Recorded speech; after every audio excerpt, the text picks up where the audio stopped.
Fala, superceiros, aqui é o Super Malva. Vamos aí para mais uma videoaula, mas antes de mais nada, vamos lá para o nosso ritual padrão. Se inscreve no canal, quem não está inscrito, dá aquele joinha positivo, não custa nada e ajuda bastante o canal a crescer, ficar fortão com cara de super-herói. Então se inscreve lá, dá aquela curtida e vem com o Super Malva. Estamos aqui na nossa segunda parte da nossa aula, culturas escolares, culturas de infância e culturas familiares. Deixa eu já colocar aqui no nosso plano de fundo. Colocar aqui no nosso quadro. Aê, que lindo, olha lá. Culturas escolares, culturas de infância e culturas familiares. As socializações e a escolarização no entretecer dessas culturas. Entretecer, pessoal, no entrelaçar, na união dessas culturas. Então nós temos aqui 3 tipos de culturas. Culturas que são trabalhadas na escola, aquela cultura que a criança já traz da família, e a sua cultura da infância, que é a sua cultura própria, que a criança vai construindo ali por si mesma, tá bom? Então vamos dar sequência aí na nossa videoaula. A gente parou exatamente aqui, ó. Culturas de infância. Que infância chega à escola? Ou que infâncias?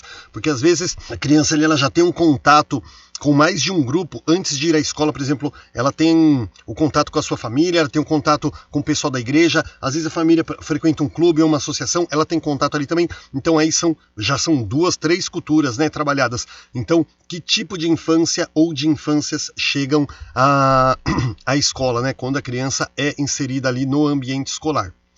E nós vamos... Puxa, que chato, hein? Eu vou ter que diminuir aqui um tamanho, senão a gente não consegue fazer a leitura, certo? Então vamos dar continuidade aí.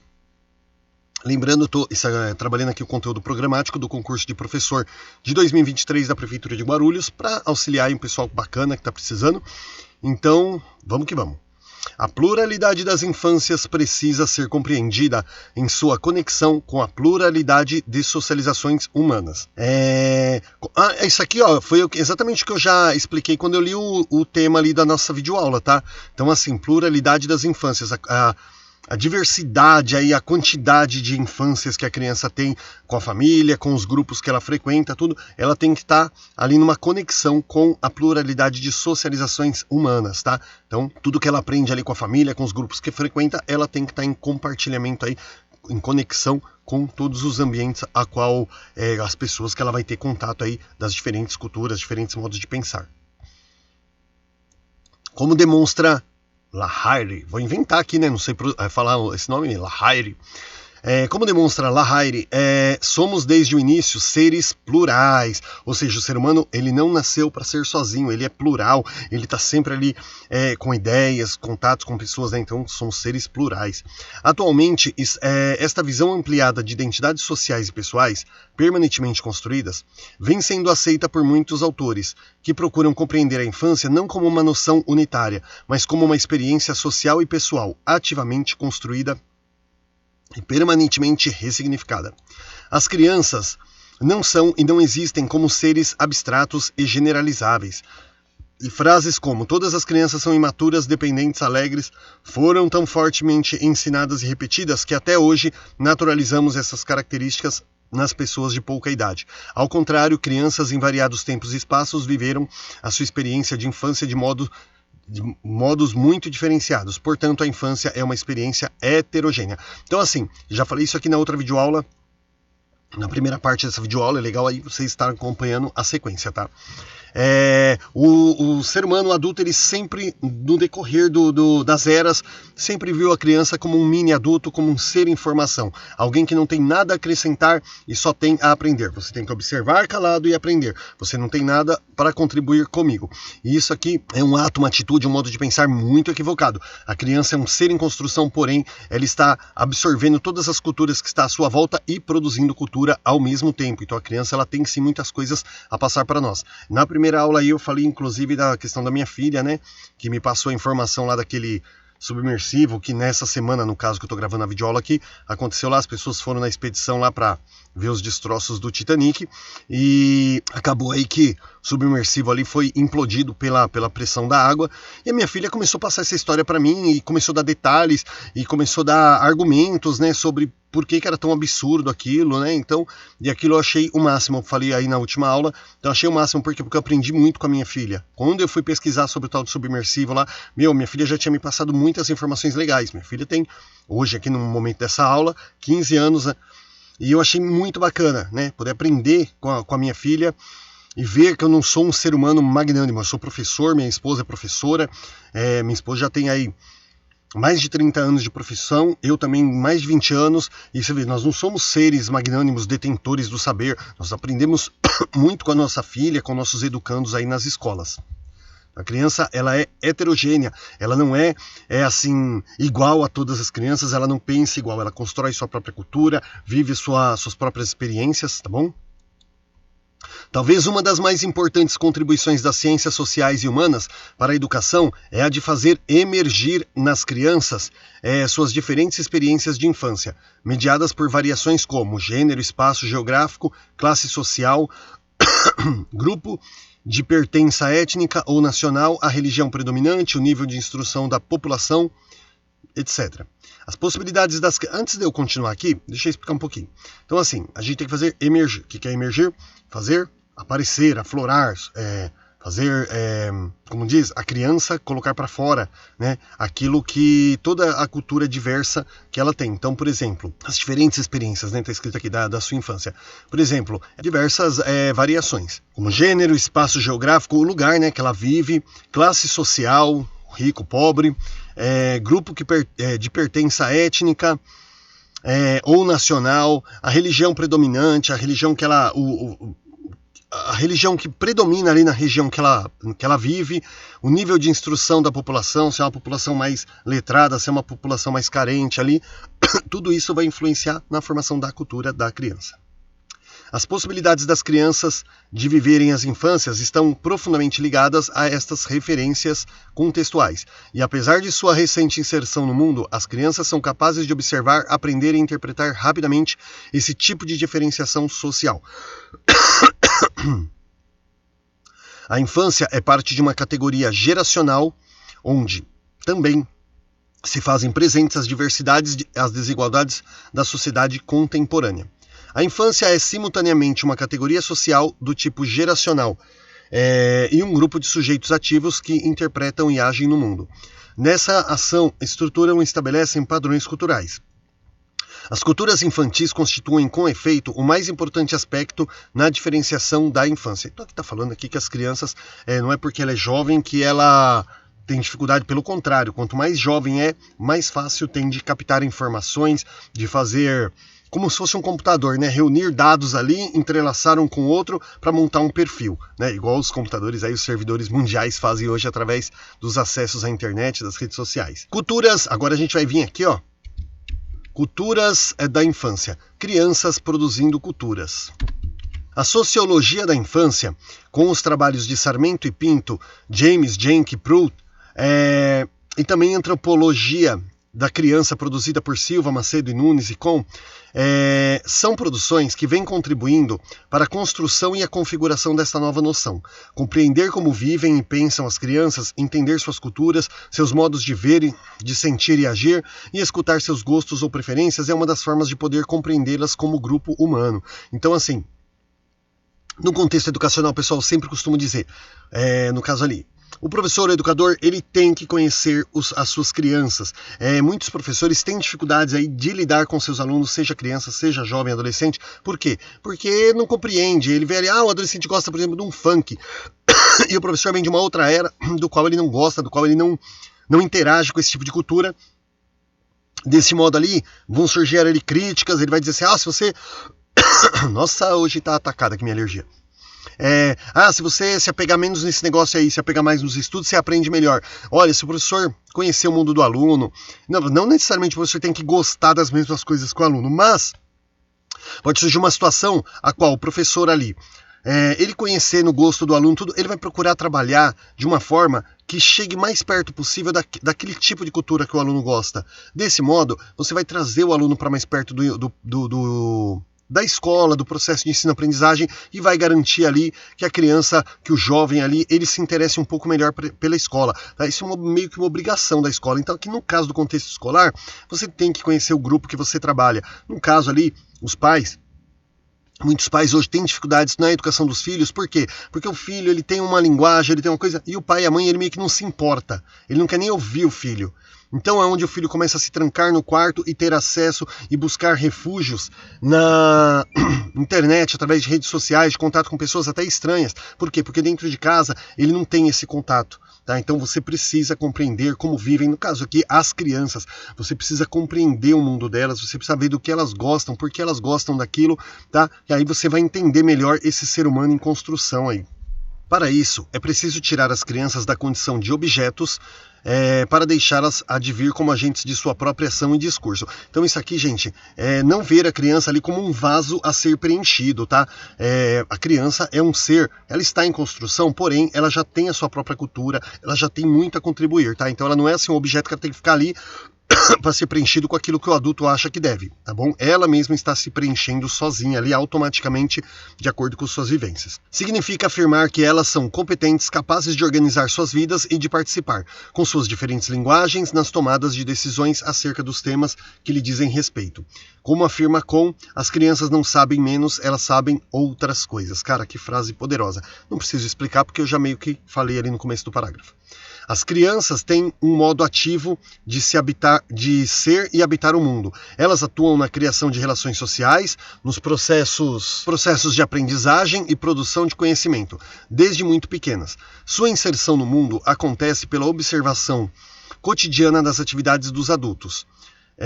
Uma observação e participação heterodoxa que possibilitam que elas produzam suas próprias sínteses e expressões.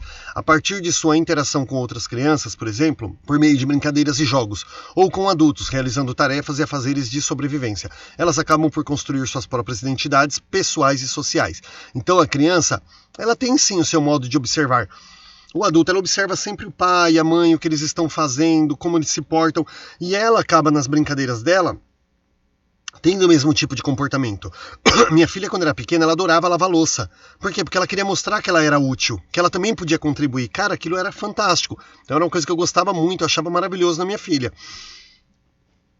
E por meio de jogos e brincadeiras com outras crianças, ela também vai aprendendo a cultura daquelas outras crianças, vai passando um pouquinho da cultura dela, tá bom? Então a criança, como falou aqui nessa última frase, elas não sabem menos, elas sabem coisas diferentes, tá? Mas ela é poderosa ali na sua contribuição também. Corsaro foi um dos primeiros investigadores das culturas da infância e demonstrou como o desenvolvimento das crianças não é algo individual, mas que este é um processo cultural e, portanto, coletivo, e que acontece continuamente através das relações de brincadeira e de faz de conta desenvolvidas pelas crianças. A pesquisa microetnográfica tem identificado o caráter criativo e de improvisação dos jogos de fantasia das crianças pequenas num vasto espectro de subculturas e culturas de grupos. Gente, quanta palavra difícil e desnecessária. Podia explicar até de uma forma mais simples aqui, né? Então aqui está falando Corsaro, foi uma das primeiras pessoas a começar a investigar essa questão da cultura da infância, tudo, e foi descobrindo ali o processo cultural da criança de acordo com os meios que ela vive. Um aspecto extremamente importante é o de observar que as culturas infantis não são independentes das culturas adultas, dos meios de comunicação de massa, artefatos que elas utilizam cotidianamente, mas estruturam de outra maneira. Ou seja, a cultura infantil, ela não é diferente da cultura adulta, porém ela é estruturada de uma outra forma. A criança tem uma outra forma de ver o mundo, tá? Sarmento, em um belíssimo texto, apresenta alguns princípios geradores das culturas da infância. São eles: a interatividade, a ludicidade, a fantasia do real e da reiteração. As crianças e seus grupos, elas produzem culturas de crianças, e a reflexão sobre essas práticas empíricas nos possibilita perceber as diferentes culturas infantis. Então, se você, por exemplo, sentar e observar uma criança brincando, você vai ver a quantidade de linha de pensamento e raciocínio que a criança tem e de quanto ela surpreende você com a forma dela ver uma coisa que, por exemplo, você viu e teve uma linha de raciocínio acerca daquilo. E você vê que a criança, ela também raciocina, mas ela vê de uma outra forma, sabe? Então, você fica muitas vezes maravilhado de ver assim, se você não interferir, de ver como a criança interage com as coisas, tá? Como ela produz a sua própria cultura. Além do papel de agentes ao nível microsocial, as crianças também são importantes no nível macro-histórico, nos modos como sua participação e ação contribuem para trazer a novidade para a sociedade. Atualmente, várias pesquisas realizadas com crianças em diferentes contextos, tanto no Brasil como no exterior, tendo como eixo questões relacionadas a gênero, idade, etnias, classe social, grupo de pertencimento, religião, escolarização, subjetividade, vem propiciando uma melhor compreensão das experiências das crianças e das culturas infantis em sua diversidade, considerando tudo isso aqui, tá? Assim, um outro mundo se abre para compreender esses sujeitos com características que parecem muito próximas às culturas populares. Promover um diálogo entre esses mundos e suas culturas é uma saída para poder repensar o modo como se pode educar e também escolarizar as crianças. Então você está vendo aqui, ó. Então, havendo esse diálogo do adulto, deixando a criança falar, se expressar, colocar suas ideias, não dizendo que a ideia dela está errada, mas que ela tem um modo diferente de pensar. Você tendo essa sensibilidade, é possível, então, repensar esse modo de educar, né? Puxa, será que eu estou educando meu filho corretamente? Ele está numa linha de pensamento ali que eu não estou achando muito legal. Será que, né, ele está vendo uma atitude minha que não está condizendo com aquilo que eu estou ensinando para ele? Eu sempre costumo dizer assim, essa frase, claro, não é minha, o ser humano, e no caso as crianças, ele não aprende com conselhos, ele aprende com exemplos. Então, o que o filho vê um pai fazer, a mãe fazer, ele vai querer fazer igual. Então, muitas vezes aí a sua prática educativa não está surtindo efeito porque você não está tendo atitudes que condizem com aquilo que você quer passar para o seu filho. Eu falei isso, inclusive, na outra aula, teve uma pegada nesse tema que fala sobre a deslealdade, né, do mercado de trabalho hoje, essa competitividade de um ter que puxar o tapete do outro, não assim você trapacear, mas assim você tem que ver o seu lado próprio. Ao invés de, por exemplo, hoje no mercado de trabalho não tem muito como você agir com altruísmo, colocar o outro na sua frente. Hoje é uma competitividade muito grande e o mercado exige isso de você. E muitas vezes você ensina para sua filha, olha, para o seu filho, né? Você tem que fazer o bem, você tem que fazer aquilo. Olha, mesmo que você não vá se beneficiar, outra pessoa vá, você tem que pensar no próximo, assim, ver o que é melhor e tal. Então você passa toda uma situação dessa pro seu filho. Mas na hora de agir, você tem que agir diferente, porque o mercado de trabalho, o mundo exige isso de você. E você acaba meio que virando, grosseiramente falando, né, um trapaceiro ali. Né? Você vai passar por cima de qualquer um ali para alcançar objetivos, porque afinal de contas é a sua meta a ser cumprida, é o seu trabalho que está em jogo ali, tá? Então assim, isso também dificulta muito esse processo, porque você passa uma coisa para o seu filho e pratica outra, e a criança ela vai aprender pelo exemplo. Então você vai ver ali que você muitas vezes vai ter que mudar suas práticas, seu modo de viver, seu modo de educar seu filho para poder obter resultados que você considere mais positivo. Agora vamos aqui para outro título: Culturas para a Infância, a produção cultural realizada para a infância. Além das culturas da infância ou culturas infantis, precisamos também refletir sobre a produção cultural que se faz para as crianças. Numa sociedade capitalista e globalizada, as crianças, mesmo antes de nascerem, já são consumidoras. Nos últimos anos tem havido um investimento imenso de verbas, tanto para a pesquisa à infância e seus comportamentos, para poder fabricar produtos que venham ao encontro dos desejos infantis, como para produzir novas necessidades para as crianças. As mídias sabem que construir uma kindercultura pode render não apenas o consumo do presente, festas de aniversário, Natal, Dia das Crianças, como estabelecer uma prática de vida, um modo de viver integrado ao consumo como um hábito ou estilo de vida. A criança massificada da mídia faz parte das culturas socializadoras das crianças e compartilha com as culturas infantis do universo imaginário da infância. São narrativas que se interrelacionam, produzindo novas formações simbólicas. Então, assim, desde antes da criança nascer, o mercado ele já está trabalhando ali o consumismo, né? Então, vai colocando situações ali. Vou dar um exemplo, vai criando objetos de consumo para que a mãe já durante a gestação já vá se adequando, já vai, olha, você vai comprar uma roupa de gestante, que olha, essa roupa, ela tem um negócio aqui na barriga que já vai fazer pequenas massagens no seu bebê, e esse tipo de coisa. E quando a criança nasce, já começa aquela coisa as roupinhas especializadas, roupinhas, marcas de menina famosa, marcas de meninos famosa, e mostrando à criança essa necessidade. Olha, o Dia das Crianças está chegando, é dia de ganhar presente, Natal, aniversário e por aí afora, e a criança vai vendo, vai sentindo aquela necessidade de, poxa, eu fiz aniversário, um abraço da família não é suficiente, eu preciso de um presente, afinal de contas eu fiz aniversário, né? E aí esse consumismo, ele vai entrando na mente da criança e ela vai achando que há essa necessidade constante de ter coisas novas na vida dela, coisas que vêm de fora, de nível material aí, para que ela se sinta realizada. De acordo com Lahire, é preciso avaliar essa socialização em diferentes culturas como permeadas por variações intra-individuais, isto é, as crianças, ao incorporarem as culturas, produzem diferenças culturais, mais ou menos fortemente, resultando em pessoas com culturas dissonantes. Essas configurações individuais são estabelecidas pelos modos de recepção e tornam-se hoje majoritárias em todos os grupos sociais, sendo impossível classificar culturas de grupos ou de classes que compõem a formação social.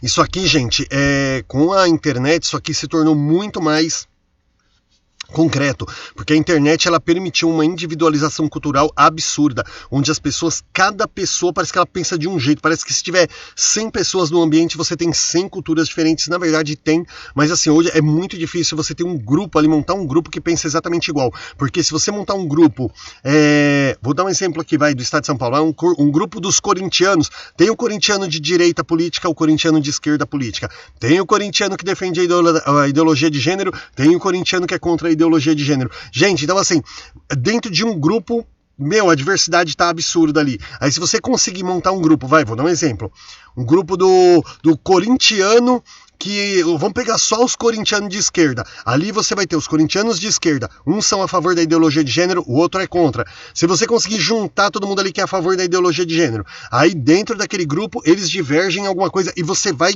de uma forma, gente, daqui a pouco vai sobrar uma pessoa em cada grupo. Por quê? Porque a divergência de ideias culturais, elas está muito, muito, muito grande hoje, principalmente depois dessa expansão digital que teve no mundo, tá? Então tá cada vez mais difícil você criar um grupo ali que, por exemplo, se dê bem em tudo. Porque às vezes o cara tá ali tomando uma bebida com os amigos, se divertindo, se você não tomar cuidado com o assunto que vai ser debatido naquele momento, daqui a pouco aquele grupo de amigos tá discutindo e tá um de cara feia pro outro, tá gritando um com o outro, ou coisa pior aí, né? Então, assim, hoje é muito difícil, gente, de você estabelecer uma cultura, um grupo cultural ali que se dê bem durante muito tempo. Você tem que hoje meio que pisar em ovos aí quando você tá com um grupo de amigos, porque as ideias hoje divergem demais. Você tem que tomar cuidado com aquilo que é conversado. Até mesmo no filme, olha, fui assistir o filme tal, muito legal, tal. Aí o outro fala, eu não concordo, porque esse filme aborda um tema do qual eu não gostei, porque eu achei que aquele tema ali não tava dando certo.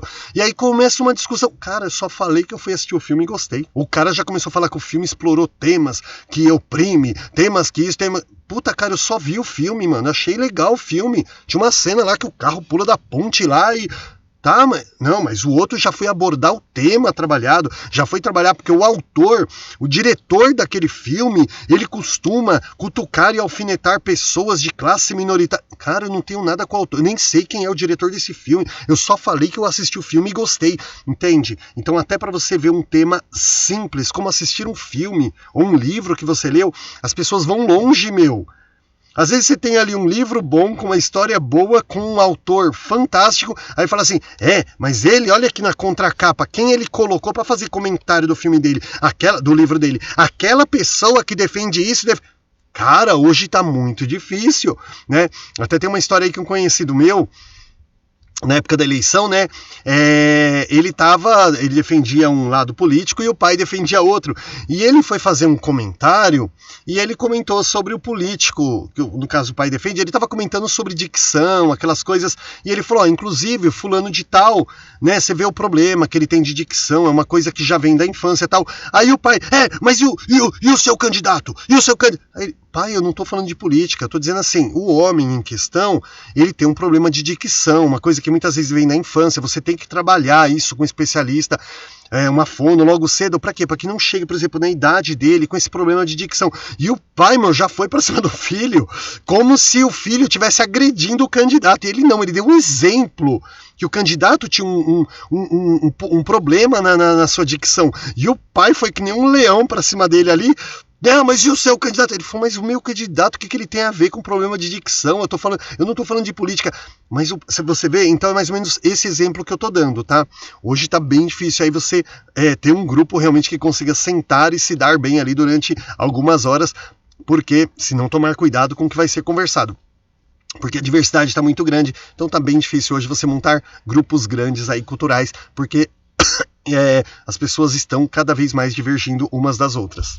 Isso não é negativo, pessoal, isso é positivo, desde que cada um respeite o ambiente do outro. Por exemplo, a pessoa diz assim, olha, eu gosto de tomar sol sem camisa, né? Aí o outro fala assim, não, mas tá errado. Porque se você tomar sol sem camisa, você vai pegar um câncer de pele. Se você tomar sol sem camisa, pode passar uma pessoa e se sentir desrespeitada. Se você... Cara, quem falou que tá errado, mano? E se eu estiver lá no quintal da minha casa com um muro de 3 metros de altura, né? Então, assim, não tá errado, é o meu estilo de vida. Você fala assim, eu não gosto não, eu tenho medo, eu não gosto desse contato direto com a pele, né? Procuro tomar sol ali com uma camiseta, tá? Ponto, cada um tem a sua opinião. Você não tem que dizer que o cara tá errado porque ele tem um modo de pensar, tá bom? Então não é negativo cada um ter essa diversidade de cultura individual. Não é errado, porém, cada um tem que respeitar a cultura do outro, tá bom? Também as variações interindividuais entram em ação. Não há nada de mais comum e frequente na sociedade contemporânea que a singularidade dos casos individuais.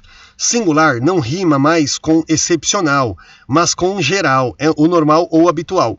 Não é apenas uma questão de singularidade subjetiva. Somos combinações de traços culturais gerais. Então aqui está falando que antigamente, né, a pessoa que pensava diferente ele era considerado excepcional. Por quê? Porque a sociedade ela era homogênea, todo mundo tinha que pensar igual. Hoje não, gente. Né? Eu já mencionei aí numa videoaula, eu dei um exemplo aí da música Rebelde, né, do RBD. Vou até colocar aqui para colocar na descrição para vocês ali.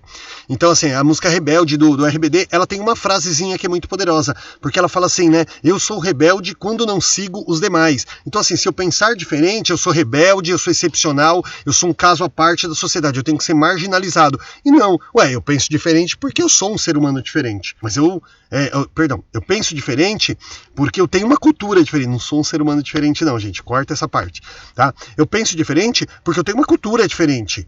Porque eu defendo algo diferente, uma ideia diferente, mas eu sou um ser humano igual a todos, tá? Com culturas diferentes. Eu tenho ali eu sou um ser humano com diferenças do que você pensa, do que você defende, beleza? Não sou um ser humano diferente, não. Somos iguais, porém com diferenças. Cada indivíduo se aproxima de centenas e mesmo de milhares de outros, em certos pontos. E distingue-se deles em outros pontos. Olha aí o que a gente acabou de falar, né? A pessoa pensa igual em uma coisa, mas logo em seguida tem algo ali que ela pensa diferente. No final das contas, cada indivíduo é indissociavelmente o produto social de uma infinidade de experiências socializadoras e um ser relativamente singular, quando mistura de estilos que tem poucas chances de encontrar o clone perfeito no espaço social. Cara, foi exatamente o que eu falei agora há pouco, né? Então, assim, você vai pegar um grupo de pessoas ali, vou falar agora do São Paulo, vai. Você tem ali um grupo de São Paulinos, dentro do grupo de São Paulino tem aquele que gosta de trabalhar de bicicleta, aquele que vai trabalhar de carro, tem aquele que gosta de sair à noite, tem aquele que gosta de ficar em casa. Então, assim, as ramificações, elas vão divergindo aí a ideia das pessoas, tá? Então, hoje tem pouca chance, por exemplo, você casar com uma mulher, ou você que é mulher, casar com um homem, ou encontrar o seu parceiro de acordo com o seu gênero aí. Hoje é muito difícil você encontrar uma pessoa, casar, e falar assim, tem pessoas que falam assim, eu fui casado 50 anos, nunca briguei com a minha esposa. Pô, lógico, mano, o cara falava, a mulher tinha que ouvir calada. Talvez se ela abrisse a boca aí o pau comia dentro de casa, porque cada um tem um modo de pensar. Hoje coisa tá muito maior, gente, né? Hoje eu brinco aí com o pessoal que eu falo assim, o dia que eu não brigo com a minha esposa, cara, parece que o casamento tá em crise. Porque a gente diverge muito nas opiniões, mas não significa que a gente se odeia. Só que assim, minha esposa não tem obrigação de pensar igual a mim, eu não tenho obrigação de pensar igual a ela, então a gente vai estar sempre divergindo. Hoje é aquele famoso clone perfeito, encontrei uma esposa pra mim que, nossa, tudo que eu penso ela pensa igual. Cara, você nem ia gostar de ter uma pessoa dessa. Vou fazer uma indicação aqui, já vou anotar aqui, galera, pra poder colocar depois. Colocar depois lá na descrição. Olha só, vou fazer uma indicação aqui, o filme Bohemian Rhapsody, que conta a história ali da banda Queen, a banda inglesa Queen, britânica, né? E conta mais assim, aprofundadamente, a história de Freddie Mercury, aí, que foi grande gigante da música mundial.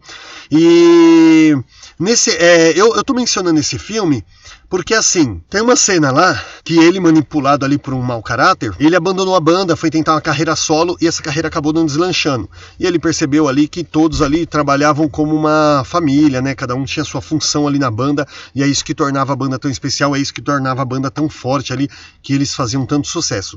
E ele, quando ele foi fazer as pazes com a banda, estavam todos magoados com ele, pelo menos assim que conta no filme, né? Estavam todos magoados, por quê? Porque ele acabou humilhando a todos ali, se colocando como um ser superior, e quando ele viu que ele não era, ele falou assim, que ele tinha ali na carreira solo o mundo perfeito, porque tudo que ele falava, as pessoas concordavam e aplaudiam, e ele falou que aquilo começou a irritar ele, porque ele não tinha, por exemplo, as implicâncias do fulano, ele não tinha a discordância do outro, ele não tinha o descontentamento do outro colega, e ele falou, é disso que eu estou sentindo falta. Porque esses questionamentos, quando um tem uma ideia e o outro discorda, e o outro briga, e o outro tenta fazer, essas discussões que fazem com que a gente tenha montado um trabalho tão maravilhoso no decorrer da nossa carreira. Porque às vezes eu tenho uma ideia que eu acho que é maravilhosa, vem o meu colega e ele faz um apontamento, e se eu aceitar aquele apontamento, a gente daqui a pouco constrói um trabalho muito bacana, né? Então no filme ali ele narra aquilo ali, que ele acabou sentindo falta daquelas discussões, daquelas brigas que a banda tinha, porque era aquilo que na verdade fazia ele feliz. Ele saber que ele não era um ser humano perfeito. E quando ele falava e todo mundo ouvia, ele começou a ficar entediado com aquilo e começou a ver que aquilo não passava de falsidade das pessoas, né? Então, essa questão do clone perfeito aqui, nem é agradável aos nossos olhos ter uma pessoa que tudo que você fala, a pessoa concorda. Você vai acabar se entediando e se, cansando daquela pessoa ali, tá? Enjoando dela. Se você tiver uma pessoa que pense exatamente igual a você. A divergência, ela faz parte aí de um bom convívio também e de uma construção mais sólida, de uma cultura mais diversificada, mais forte aí também. A infância, como a modernidade procurou produzir, una, igual, obediente, dependente, silenciosa, temerosa, subordinada, restrita e culturalmente e eternamente vigiada, não existe mais. Na verdade, gente, eu acho que ela... ela já existiu sim. Se fosse cultura, tudo bem, mas falando da infância, não, realmente existiu. Aquela infância, olha aqui, ó, uma infância onde todas as crianças são iguais, a criança tem que ser obediente ao pai, ela tem que ser dependente, ela não pode tomar uma decisão por conta própria. Eu quero uma água, tenho que pedir pro meu pai, eu não posso ir lá e pegar um copo d'água. Silenciosa, ela não pode se manifestar. Temerosa, ela tem medo de fazer alguma coisa errada, o pai e a mãe brigar. Subordinada, né? Tudo ali ela tem que relatar, tudo ela tem que aguardar a aprovação, né? E assim, eternamente vigiada, tem que saber, tá vendo o que a criança está fazendo ali, né, para ver se você aprova. Não, nada disso existe mais. Hoje a criança, ela é um ser humano em construção ali, que ela tá cada vez mais independente ali, com a sua cultura cada vez mais forte. A infância rompe, promove rupturas. As crianças se misturam, assimilam e produzem culturas que provêm da socialização, tanto da cultura dos videogames, das princesas, das redes, CDs, como também a cultura dos amigos, do futebol, dos laços de afeto, vida em grupo, na escola, na família, tudo em um mesmo espaço e tempo social e pessoal. Então, assim, vocês veem quantas coisas aí contribuem para a construção da cultura da criança. Então você vê como a criança, ela é rica em cultura, que você não precisa se preocupar de que a criança não sabe conduzir a sua própria vida. Claro, é uma criança imatura, ela precisa do apoio ali da família, né, da guia da família, mas dizer que a criança é um ser que ele não sabe se virar no mundo, ele está em processo de aprendizagem, não, ele está em processo de construção, ele tem muito ali a contribuir, tem uma bagagem cultural muito grande, independente da sua idade. Essas diferentes experiências não são simplesmente somadas umas às outras, ou convivem paralela e fragmentariamente. De acordo com Lahire, a pluralidade dos seres é permanente e ativamente construída. Há um núcleo que é permanentemente móvel. Mestiças, globais e locais, é preciso observar, estar atento às mudanças e ter cuidado para não avaliar essas novas configurações como declínio da infância. Ou seja, todo mundo tem medo de mudança, né, pessoal? E aí muitas vezes fala assim, mudou, acabou com a infância, a criança agora não tem mais... Não, as infâncias estão se transformando, tá? Não é que tá declinando, acabou aquele período que a criança vivia a infância. Não, a criança não vive mais aquela infância que você estava acostumado, que ela tem que calar a boca e ouvir você como fala? A criança tem que ficar calada ouvindo você determinar, achei a palavra, ouvindo você determinar aquilo que ela tem que fazer. Tá? Isso não existe mais. São estas novas crianças, com suas experiências de infâncias múltiplas, que chegam todos os dias na escola. Com seu modo plural de ser, elas manifestam a sua diferença. Quer numa linguagem conhecida e facilmente decodificável, quer numa de suas múltiplas linguagens. Com a escola ou os professores escutando-as, ou não, elas manifestam as suas singularidades. Apesar de toda a hegemonia do capital que investe forte e constante em produtos padronizados, pode-se observar como as culturas alternativas também têm se utilizado dos fluxos e estratégias capitalistas para produzir e divulgar outras versões do mundo, através da internet, pirataria, a socialização em ambientes e relações. Isso aqui, gente, eu vou dar um exemplo bobinho, vai. Hoje, tem roupa para criança, fizeram uma camiseta ali, múltiplas cores, né, que hoje é tie-dye. Tá bom, só que aí cada um tem o seu estilo, ninguém quer se vestir igual. Então, por exemplo, a pirataria, por exemplo, não é bem pirataria. A pessoa vai lá, monta o site, joga lá no Mercado Livre da vida e ele coloca assim, camisetas personalizadas. Então ele vai pegar aquela camiseta, tá, e daí ele pode botar o seu nome, pode botar a sua foto, pode botar uma frase que você queira, então ele vai personalizando, trazendo aí a individualidade, aquela cultura própria ali, tá? Então é mais ou menos disso que tá falando aqui. Que as culturas alternativas, né, elas também têm se utilizado aí do capitalismo para beneficiar aí esses jovens que pensam tão diferente, tá? Através desse tipo de personalização também. A socialização em ambientes e relações heterogêneas e até mesmo contraditórias é cada vez mais frequente e precoce. Portanto, as configurações individuais e sociais das crianças precisam ser profundamente repensadas.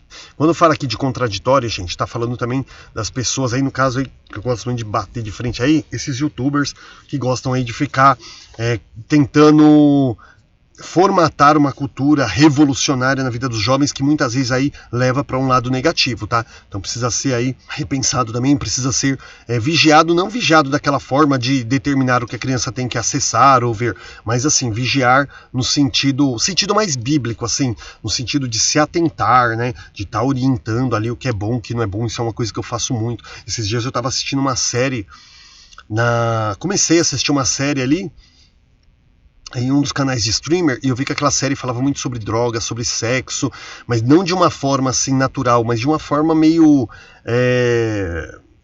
uma forma mais vulgar, assim, uma coisa mais... Então eu cheguei pra minha filha, conversei e falei, filha, você viu aquela série? Né? Tem ali uns atores ali que você gosta, que você conhece. O papai gostaria que você não assistisse, mesmo ela tendo 15 anos. Eu falei, eu gostaria que você não assistisse, eu acho que é um tema que hoje ainda não dá pra você. Quem sabe lá no futuro ela pode querer assistir, né, tudo, mas no momento, eu assistindo aquilo, eu não gostei, eu achei que aquilo é um pouco pesado pra maturidade dela no momento. Não é que eu tô proibindo ela de assistir. E eu falei, o papai gostaria que você não assistisse, tá? Aquilo ali pode te causar uma interpretação completamente equivocada de determinadas situações. Então eu fui lá, conversei com ela, ela falou, não, tá bom, pai. Eu falei, tá bom, confia no pai, né? Mas pra frente você vai ter uma maturidade um pouco maior, você vai conseguir ter uma compreensão melhor daquele determinado tema. Então assim, foi algo que eu fui lá, orientei minha filha, eu não proibi minha filha, não determinei, eu não coloquei lá restrição, não coloquei nada, eu só conversei com ela, falei, confia no pai, tem conteúdo aí que ainda para sua maturidade, para sua compreensão real, não é tão positivo, tá bom? Então assim, tem que tomar cuidado, vigiar nesse sentido de orientação aí, de se atentar, para também garantir aí uma boa construção da cultura da infância, da juventude, tá bom? Gente, nós vamos ficando por aqui porque vai começar outro tema agora. Nossa aula aí já deu um tempinho bacana, né? E não deixa de se inscrever, de dar aquela curtida, compartilhar com os amigos aí, tá bom? Que para dar uma força aí pro canal. Então, bons estudos a todos vocês, até a nossa próxima aula.